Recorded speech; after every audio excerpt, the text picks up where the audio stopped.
Good morning, it's time for a cup of joe. I want me a cup of joe, your first sip in the morning. I hope you all had a very Merry Christmas. You see, I just took a little Christmas break there. Kind of unintentional, but perhaps it was much needed, who knows. So I had a great Christmas. I hope you had a great Christmas. We tried to have a minimal Christmas as always. So this year, I'm just going to share with you here what Aaron and I got for each other. We each got one gift for each other. I got Aaron this fantastic vacuum. It's called the Navigator Freestyle by Shark. It's a vacuum that is cordless. Cordless. My mind was blown when I heard that cordless vacuums existed, and we needed a new vacuum, so I figured a nice light cordless vacuum would be great. So that's what I got for Aaron, and I ordered it on Amazon, and it got here just in time. And Aaron got for me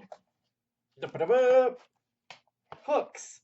These hooks for to put on our wall. We obviously haven't mounted them yet, but we've been in need of somewhere to put our coats because we have like a cloak closet that's like really awkward to get into.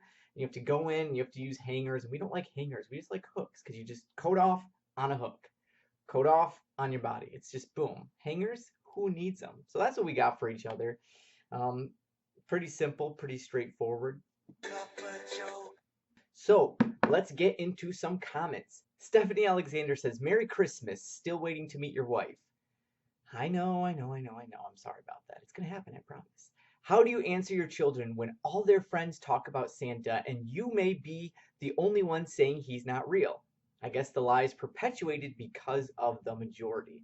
It's a good question. Well, my kids have no reason to distrust me. So when I tell them that Santa is real, it's not just like my word against everyone else's word. It's me telling them that their parents are lying to them, that these other kids' parents are lying to them. So when their friends say this, they're not just like, oh, well, maybe my dad's misinformed. They're like, oh, yeah, you think that because you've been lied to, which is true.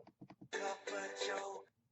Laura M says, for us, Santa is like Uncle Sam, or Elmo for that matter, a character. It's exactly right. See, often people say, oh, you can't, you don't want to take away the magic of Christmas, which is, ah, but that's just a whole nother story.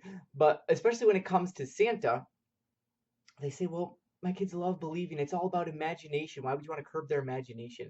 My kids pretend that Santa's real all the time, just like pretend that Peter Pan's real, that the princesses from Disney movies are real, and they know all these people are fake. So I completely agree, Laura. They can still have their imagination and just pretend Santa is a character. I mean, my kids Cordelia especially used to make us pretend to be Santa to give presents, and she would put out cookies for us, except that one year she didn't put out cookies. She said she wanted to save the cookies for herself, so instead she gave us pretzels. Cup of joe. Matthew Jandernaw says that Santa not only teaches kids greed, but also contempt and ungratefulness.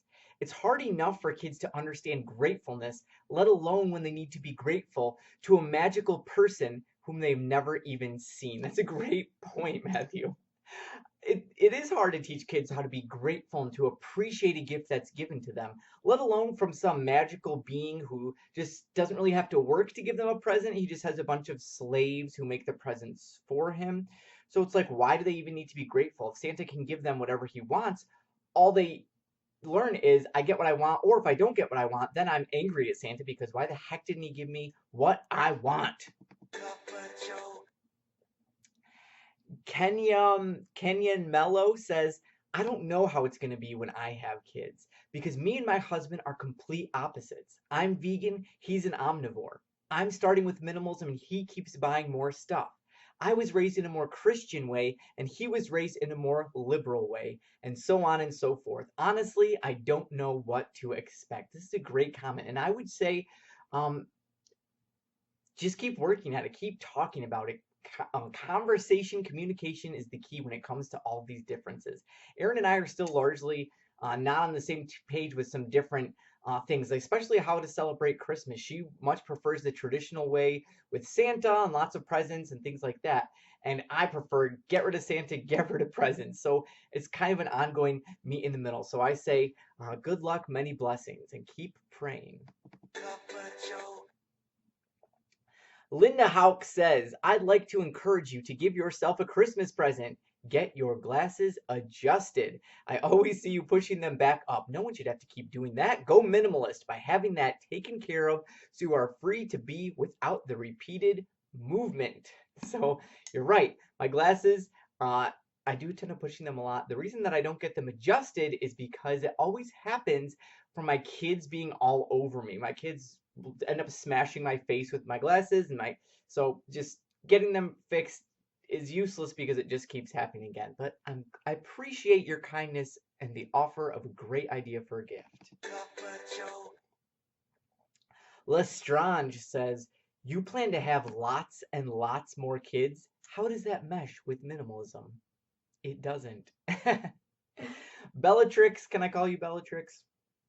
We don't when we think about having kids, we're not really concerned about minimalism. That's one way. Yeah, having more kids is going to mean I'm going to need possibly a larger living space. I'm going to definitely need to own more things, spend more money on food, things like that. But when it comes to kids, I throw minimalism out the window. Omar says, I feel like we are brainwashed by the media to not be content with the abundance of luxuries we have so we can continue to be mindless consumers. Great point, Omar. And that's kind of why I made this channel. The whole idea of being brainwashed by the media, by the culture, all of these things to tell us that we should do a certain thing. Often it ends up just getting them money and making us less happy or definitely not any more happy. And especially when it comes to the abundance of luxuries. I feel like Christmas, the idea of getting gifts on Christmas used to mean so much more, or at least something different, because people didn't used to have a lot of things. So if your parents got you a gift for Christmas, got you a new doll or something like that, you were like thrilled, right? Because you didn't have a lot of stuff and you knew your parents had to sacrifice to buy that for you. But nowadays, it's like kids already have a lot of things, so they don't need anything more for Christmas, and the parents already have the extra money to get what they do give them. Often, obviously, this is not the case all the time, but I just feel like the whole appreciation of gifts and the meaning behind gift giving isn't the same when we have such affluence, such riches, such luxuries, like you say, all around us. And Sarah Sutton says, is this your wife? This is on a video for a song that I made expressing, I decided to express in song uh, my feelings and thoughts on circumcision. Because that's just how I am. And my cousin, Becca BK, helped me out with the song, and she played ukulele for it and sang it with me. So I'll put a little thingy thing to that video here if you want to go check that out. But no, Becca is not my wife. She's my cousin, practically a sister to me. But yeah, check her out. She actually has her own channel and she uploads videos, just as really consistently like I do. So go ahead and check her out if you're interested. And thus concludes today's Cup of Joe. I hope you got some of your questions answered here. If you have any other questions, please feel free to let me know. And I will see you next time. Have a blessed day. I want to be your cup of joe, your first sip in the morning. You get your golden ritual, and what we stole from within. Let me be your cup of joe, your first sip in the morning. Take me as I am, flowing. Love you. I don't want to answer this. Let's get into some comments.